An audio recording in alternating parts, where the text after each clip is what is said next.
y a ustedes por hacer acto de presencia en este evento. Para mí es un placer pues estar aquí con ustedes compartiendo este espacio, aunque sea virtual, pues les mando un saludo muy fraternal. En el día de hoy vamos a hablar de un tema muy importante, ya que representa una causa frecuente de morbimortalidad en el paciente pediátrico que tiene cáncer, como es la neutropenia febril en paciente con cáncer. Pero antes de hablar de neutropenia febril como tal, recordemos un poco sobre nuestro sujeto en cuestión, el cual es el neutrófilo.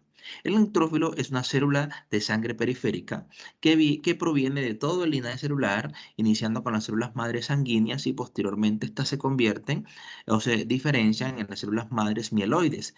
Es este linaje el que da el producto al final que vienen siendo los neutrófilos. Los neutrófilos duran poco en sangre periférica, tienen una función muy importante y es combatir las infecciones bacterianas y algunos hongos. Los neutrófilos podemos encontrarlos de varias formas. Encontramos los neutrófilos en banda, encontramos los neutrófilos callados y encontramos los neutrófilos segmentados o polisegmentados. Dependiendo de las características del núcleo, pues así va a recibir su nombre. Normalmente en nuestro cuerpo o en el cuerpo de los niños pequeños, generalmente abundan más de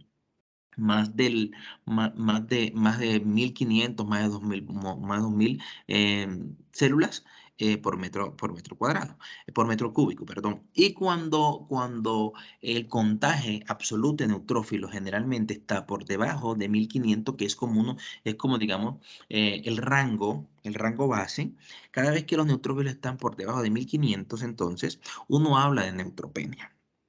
Las neutropenias tienen una clasificación muy grande y entonces se dividen en 4 grupos y entre esas encontramos las neutropenias leve, que son aquellos pacientes que tienen neutrófilos absolutos, el contagio de neutrófilos absolutos, que oscila entre 1500 a 1000. Aquellos que tienen, se llama leve. Los moderados son los que tienen entre 1000 a 500. Los severos son los que tienen de 500 a 100. Igual de 100 o menor de 100, ya uno habla de neutropenia profunda. Estas son las más graves en el paciente con cáncer.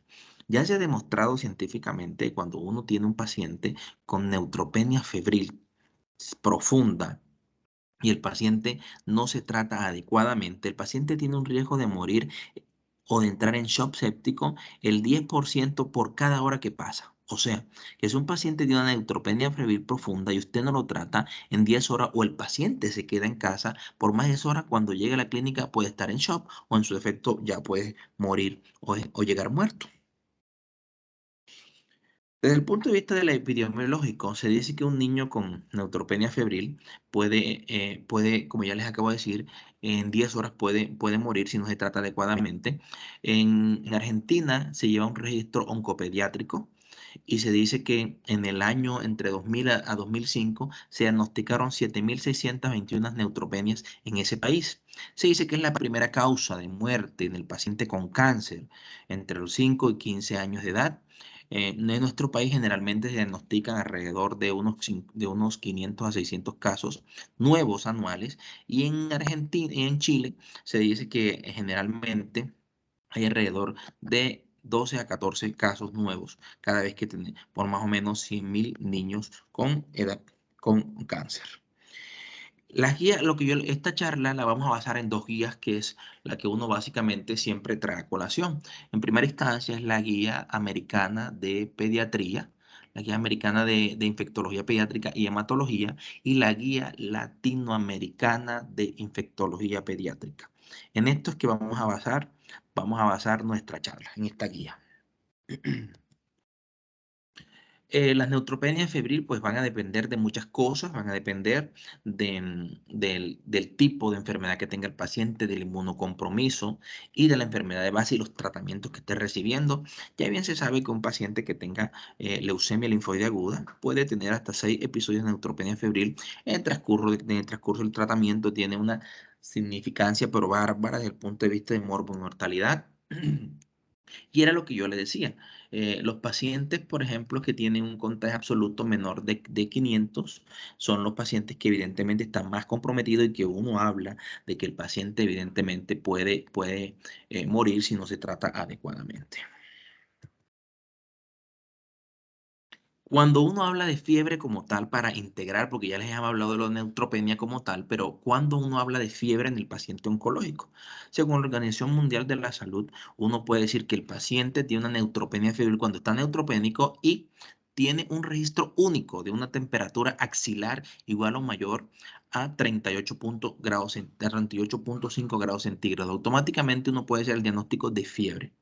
Fiebre con neutropenia febril en ese paciente. Ahora, hay un segundo concepto y es el paciente que tiene febrícula normalmente entre una temperatura igual o mayor a 38 grados centígrados, pero que persiste en el tiempo. Y usted, al hacer la medición, por ejemplo, ahora, y después le toma la medición en una hora y persiste febril, el paciente se declara como neutropénico febril. Entonces, el otro concepto es la medición con temperaturas a nivel axilar igual o mayor a 38 grados centígrados tomadas o con un intervalo más o menos de una hora cada una, ya puedes decir que ese paciente tiene una neutropenia febril.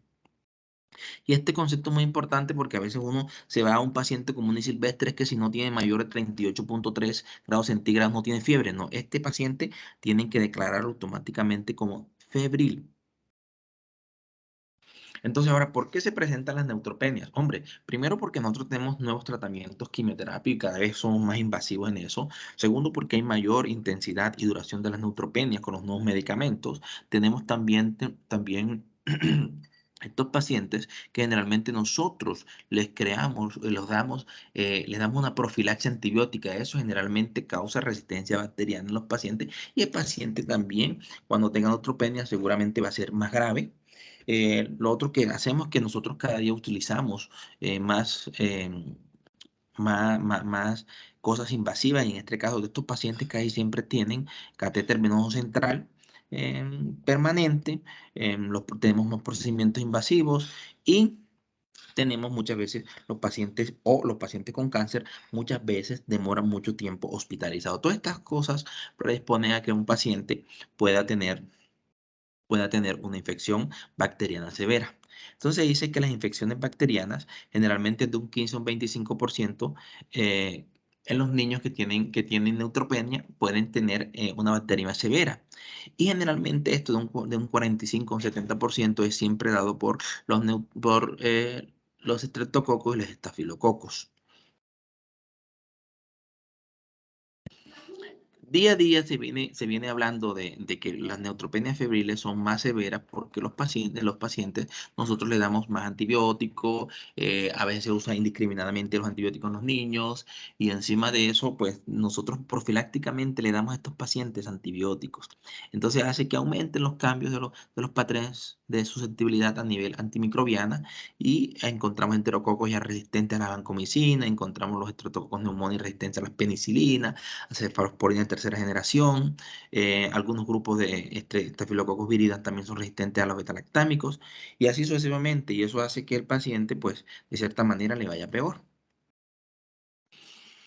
Se dice también que las infecciones fúngicas, cuando el paciente está neutropénico, pueden ser primarias o secundarias, y por ejemplo, esos pacientes que toman corticoides crónicamente, generalmente o por mucho tiempo, están predispuestos a padecer infecciones fúngicas secundarias, y que se puede presentar generalmente en los pacientes neutropénicos, más o menos en un 5%. Los gérmenes más frecuentes que encontramos las cándidas, encontramos los aspergillus y sus variantes respectivamente. Estos son otros gérmenes que nosotros generalmente siempre prevenimos, como son el Pneumocystis jirovecii o Pneumocystis carini que se llamaban anteriormente, que siempre le damos profilaxis. A estos niños siempre hay que revisarles muy bien la boquita, hay que revisarles el tracto digestivo y podemos encontrar otras cosas, por ejemplo, infecciones en estos chicos, infecciones virales desde el punto de vista respiratorio, que son los más frecuentes, y encontramos virus sincitial respiratorio, la influenza, la proinfluenza, pero no olviden que generalmente aquí lo que casi siempre está comprometido es el tema de los neutrófilos. Los neutrófilos en estos pacientes nos defienden contra, como yo les dije inicialmente, contra infecciones bacterianas y por hongo. Entonces, a veces cuando son por estos virus, uno dice, bueno, el paciente pues se maneja sintomático, a veces no. En estos casos, no necesita, si ya se demostró que por una infección viral no necesita antibiótico, entonces ahí digamos que desde el punto de vista práctico, teórico Y desde el punto de vista antibiótico, pues cambia totalmente el manejo de estos pacientes. Ahora, ¿de qué va a depender la neutropenia febril? ¿O de qué va a depender la severidad de la neutropenia? Primero, del tipo de enfermedad de base que tiene el paciente. Segundo, qué tipo de quimioterapia está recibiendo. La predicción de la neutropenia no es igual a un paciente que yo le di, por ejemplo, un paciente con leucemia que le dio un bloque de consolidación que lleva, por ejemplo, uno que se llama, los RH. Generalmente cuando los pacientes están en consolidación, los que utilizamos el protocolo PINDA, el BFM, generalmente estos pacientes reciben como 5 o 6 días de quimioterapia intensiva. Y estos pacientes están predispuestos a hacer más neutropenia al tiempo. El efecto que causa el medicamento, la quimioterapia, en la médula ósea, el efecto no supresor, se llama nadir. El nadir es el tiempo que uno predice en qué momento y cuánto tiempo, dependiendo del medicamento, va a padecer la neutropenia. Entonces, no es igual un paciente que recibió un bloque de consolidación, que le dimos 7, 6 medicamentos y que está empezando el nadir, que seguramente el nadir le va a durar dependiendo del medicamento, le va a durar unos 7 a 15 días, a un paciente que simplemente ya va saliendo de esto. Es totalmente diferente. Otra cosa importante son las infecciones padecidas antes de la consulta y las hospitalizaciones previas. Muy importante qué antibiótico le dimos, si tenía resistencia bacteriana o no. Otras son las profilaxis y los tratamientos antimicrobianos, que siempre uno lo usa, y los antecedentes epidemiológicos de enfermedades transmisibles. Ahora con el tema del COVID, todo eso, pues ya ustedes saben eso más que yo, que también estos pacientes pueden tener COVID, pues hay que estar muy, muy vigilantes con ellos. Ahora, cuando nos llega un paciente con neutropenia febril, lo primero que hay que hacer es hacerle una buena anamnesis al paciente. Aquí está la clave de todo. Primero, para saber qué medicamentos está recibiendo, cuándo fue su última quimioterapia, qué patología tiene, porque de eso va a depender la clasificación que nosotros le vamos a dar, si es de bajo riesgo o de alto riesgo, que ahora en un ratito se la voy a mostrar. Y el paciente hay que revisarlo completamente. Genitales el caso de los niños y las niñas, hay que revisarle genitales en el paciente oncológico, porque si usted tiene un paciente con neutropenia febril, si un foco aparente y este paciente llega a tener una úlcera anal o una úlcera en la vagina o en el pene, por ahí se puede morir el paciente. Entonces hay que hacer una buena historia clínica, hay que evidentemente medirle al paciente la temperatura, ver todos los signos vitales, bien detallados, revisar todo el cuerpo desde la punta de los pies hasta la coronilla de la cabeza, revisar el orofaringe, el abdomen es muy importante. No olviden ustedes que los niños pequeños, el 40% de la perímetro, el abdomen representa el 40% de la superficie corporal del niño. Entonces hay que estar muy vigilantes con eso. Una vez que ya uno tiene la presunción diagnóstica, lo que hay que hacer el paciente es hacerle una serie de exámenes de rutina que nosotros contamos con ellos. Y para eso es más completico, que lo tenemos en todos lados, es el simple y llano hemograma. Si puede hacerlo un hemograma tipo 4 sería ideal para ver todo. ¿Ok? Si no, un hemogramito tipo 3 está bien, tipo 2 que nos muestre esto, vamos bien. Entonces, ¿qué podemos ver en el hemograma? Primero, hacer el contagio, primero saber cuánto de cuenta blanca tiene. Segundo, hacer el contagio de los neutrófilos absolutos, si es menor o no de 500, que ya empieza la cosa fea, porque si es menor de 500 ya estamos en severo. Y si es menor de 100, estamos en profundo. Mirar los monocitos, si están menor de 100, y mirar el recuento de plaquetas. Esto es importantísimo, porque con esto nosotros vamos a clasificar el paciente. Ahora contamos con una batería de exámenes muy importante que, dependiendo la clínica del paciente, así lo vamos a orientar. Entonces al paciente le pedimos función renal, función hepática, proteína C reactiva, le podemos hemocultivos. Si el paciente tiene catéter venoso central, hay que pedirle al paciente implantable o catéter venoso como tal central, hay que pedirle al paciente hemocultivo central y periférico. Entonces, si el catéter que tiene o la extensión del catéter que tiene 2 lumen, hay que tomar un cultivo de cada lumen. Tiene 3 lumen, hay que tomar un cultivo de cada lumen más el periférico. Y que sirva, y si no tiene catéter periférico central, hay que tomarle 2 hemocultivos periféricos. Estos hemocultivos no se toman de la misma muestra jamás, porque muchas veces he visto que le sacan de una sola muestra y de ahí le tocan de un solo brazo al paciente y de ahí toman los dos muestras. No, no, no, eso no se debe hacer.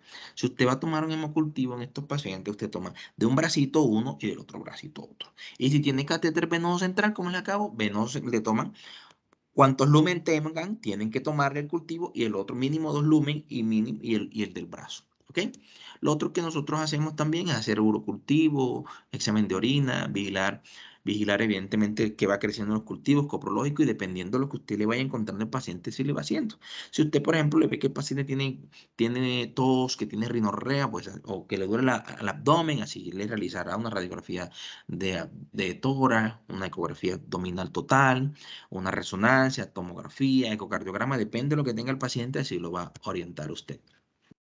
Ahora, ¿cómo clasificamos los pacientes con neutropenia? Existen dos grandes clasificaciones y yo quiero que ustedes se graben esto, le tomen fotito, porque esto es muy, muy importante. Primero, cuando uno habla de alto riesgo o de bajo riesgo, ¿de qué está hablando? Bueno, cuando uno habla de alto riesgo es los factores que predisponen al paciente o la posibilidad que tiene el paciente a padecer una infección bacteriana invasiva, a tener sepsis o el paciente se puede morir por esto. Un paciente con neutropenia febril, eso se llama de alto riesgo. Entonces, los pacientes de alto riesgo son aquellos que tienen edad, por epidemiología, edad mayor de 12 años. Todo paciente mayor de 12 años y menor de un año, ya el paciente de alto riesgo inmediatamente.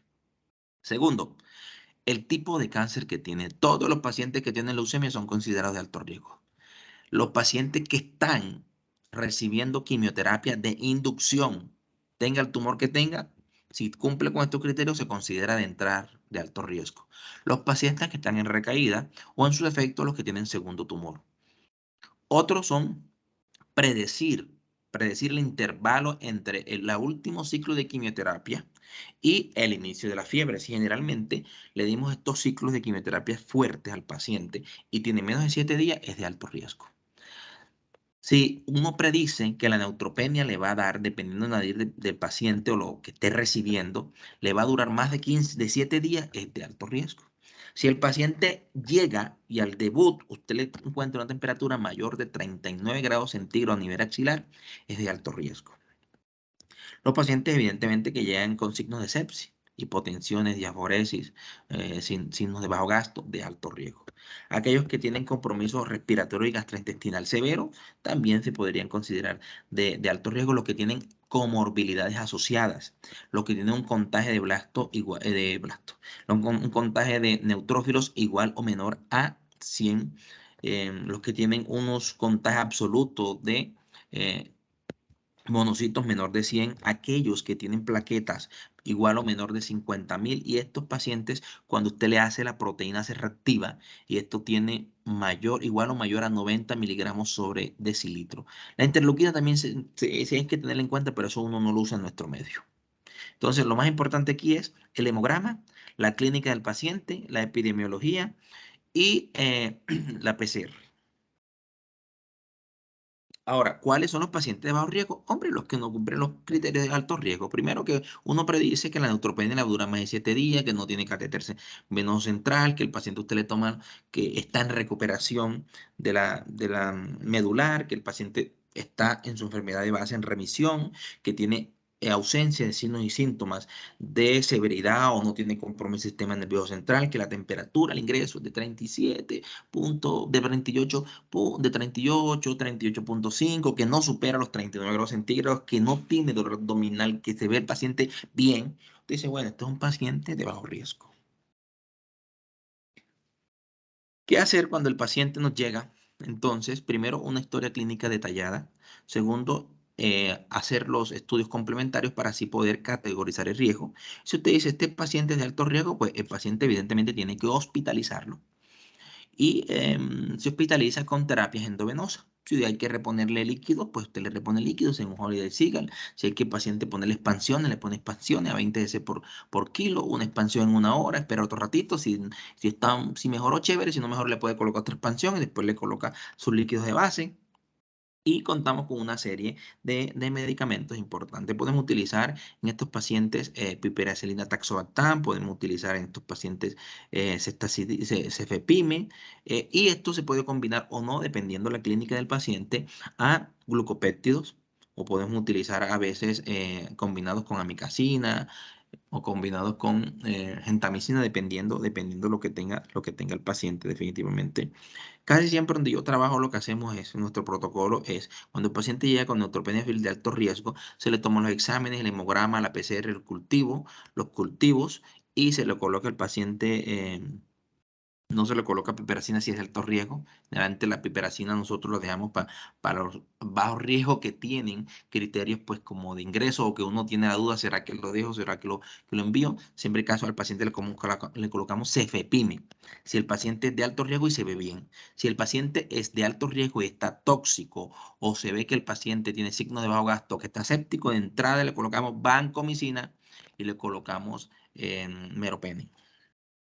Ahora, si es un paciente de bajo riesgo, entonces tu paciente, en teoría, en las grandes ciudades y en lugares que son, pues, que no hay tantas infecciones, o que los pacientes son muy cuidadosos, o que viven cerca de la clínica, uno podría, de cierta manera, pues, este paciente, si lo puede vigilar estrictamente, enviarlo para la casa. Pero nosotros no hacemos eso por el riesgo, ¿cierto? Nosotros conocemos nuestros pacientes, muchos de ellos son de bajos recursos, viven lejos, no les queda tan fácil. Entonces nosotros lo que hacemos es decidimos hospitalizar al paciente. Si está, le colocamos esa estriazona, y dependiendo de lo que, si tiene otra cosita, le podemos colocar amicacina o le colocamos piperacilina tazobactam al paciente.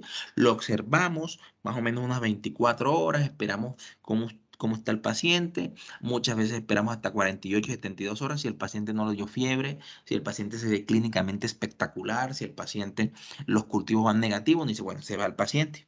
Ahora, si tienes un paciente que tiene una neutropenia febril de alto riesgo y tienes un foco, por ejemplo, una otitis, una faringomigdalitis, pues ya tú le colocarás el tratamiento que merita el paciente, que puede ser FEPIME, puede ser ciprofloxacina, puede ser amoxicilina baja circulavulánico. De hecho, la amoxicilina solo si el paciente tiene un foco evidente y que no es grave. Entonces, eh, supongamos que el paciente le llega a usted, un paciente de alto riesgo, y el paciente va clínicamente bien. Usted, este paciente, los valora a la general. Ya sí 4 días, pero esto está equivocado. Generalmente el paciente se valora a las 48, 72 horas.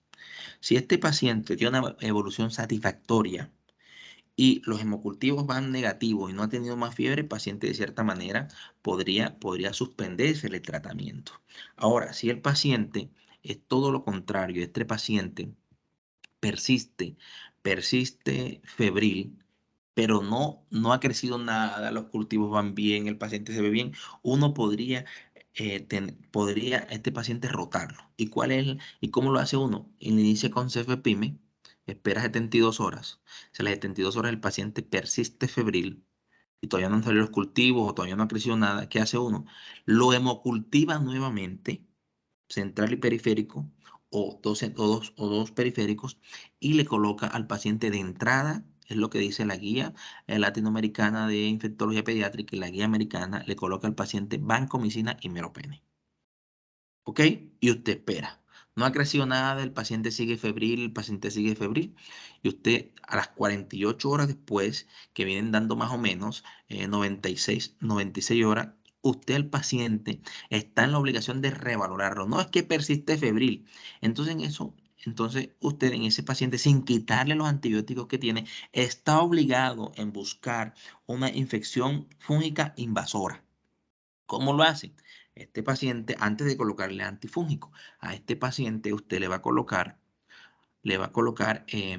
a pedir, si tiene síntomas respiratorios altos, le pide una tomografía de senos paranasales. Si tiene tos, tiene mocos, usted le va a pedir a este paciente un TACAR para descartar que tenga infección fúngica pulmonar, y le hace una prueba de galactomanano, sin olvidar que el paciente otra vez hay que cultivarlo y hacerle hemograma, PCR y todas estas cosas. ¿Ok? Y se le agrega entonces, ya usted le va a agregar antifúngico. En este caso le puedes colocar, se le va a colocar, em, se le puede colocar voriconazol, se le puede colocar al paciente anfotericina B, se le puede caspofungina. Casi siempre voriconazol se deja de último, pero uno puede colocarle al paciente caspofungina o o anfotericina B. Si el paciente es de bajo riesgo, ahora, en el alto riesgo, si usted, que generalmente eso es lo que siempre ocurre, si usted, por ejemplo, a las 48, 72 horas ya le empezó a pitar el hemocultivo, no es que el paciente tiene, qué sé yo, una infección, una infección urinaria por una E. coli, entonces uno dirige el tratamiento hacia allá. No, pero es que el paciente le salió con estafilococcus aureus en el catéter, entonces empieza a quitar cosas. Empieza a quitar, no, pero ya no necesita, entonces el paciente no necesita colocarle meropenem, va clínicamente bien, ya le creció el cultivo y el cultivo dice que tiene un estafilococo, se deja nada más con vancomicina. Y así uno va escalando, no es que el niño tenía un problema gastrointestinal y ya le salió todo bien y salió por ejemplo una E. coli, uno le dice, bueno, podemos dejar para este paciente, podemos dejarlo perfectamente, que sea sensible, por ejemplo, a micacina, gentamicina, se puede dejar con eso sin ningún problema. Si el paciente ya es de bajo riesgo, ¿uno qué hace? Si el paciente, si el paciente es de bajo riesgo, generalmente uno lo revalora a las 24 horas. Si se mantienen los criterios de bajo riesgo y los cultivos van negativos, no va a tomar y no tiene foco, pues uno lo puede mandar para la casa, el paciente a las 24, 48, 72 horas, todo depende. Lo puede mandar para la casa y hacerle un seguimiento estricto con antibiótico que uno considere pertinente. Ahora, si el paciente tiene ya un foco clínico, como les decía, tiene un absceso, una flebitis, el paciente tiene faringomigdalitis, otitis, una infección urinaria, entonces uno dirige el tratamiento según lo que así lo tenga, lo que tenga el paciente. Entonces, digamos que este es el flujograma práctico que uno utiliza en oncología, lo básico lo básico. Te llegó el paciente con uno lo clasifica, le hace un buen examen físico, neutropenia febril, de bajo riesgo o de alto riesgo, y con base a eso uno hace la clasificación. Ahora, si el paciente le salió una bacteria, pero mejor dicho, de puta madre, que uno sabe, uno tiene infectólogo. Y cuenta con el infectólogo, afortunadamente en las unidades de hematoncología en Colombia, en todos lados, tenemos infectólogos pediatras. Y uno pues se apoya en ello. Este es un manejo, digamos que es el manejo de la guía eh, latinoamericana de infectología pediátrica. Es la guía, esto es lo mismo que dice la guía americana de infectología pediátrica y hematología, y eso es lo que uno hace de entrada. Ahora, dependiendo de lo que tenga el paciente, los cultivos y toda esta cosa, pues ya entonces nosotros interconsultamos con infectología, el infectólogo lo ve y él coloca su tratamiento dirigido. Entre otras cosas, nosotros en la clínica tenemos por regla que todo paciente que tiene neutropenia febril se le comenta al infectólogo. Así yo como hematoncólogo indique el tratamiento, los pediatras ya están finos con esto, ellos también colocan el tratamiento de entrada, pero siempre por regla nosotros colocamos que lo valore infectología por si acaso el paciente se llegase a salir de la guía, porque no olviden ustedes que las guías simplemente, como su nombre lo indica, son unas guías para que uno tenga un norte. Pero esto no es ni absoluto, ni esto es una camisa de fuerza. Los pacientes pueden salir de la guía y necesitar otra serie de cosas, así como han pasado en múltiples casos, en múltiples ocasiones. Entonces, mis queridos, básicamente eso lo quería comentar a ustedes en el día de hoy. Espero que les haya gustado y quedo abierto a las preguntas.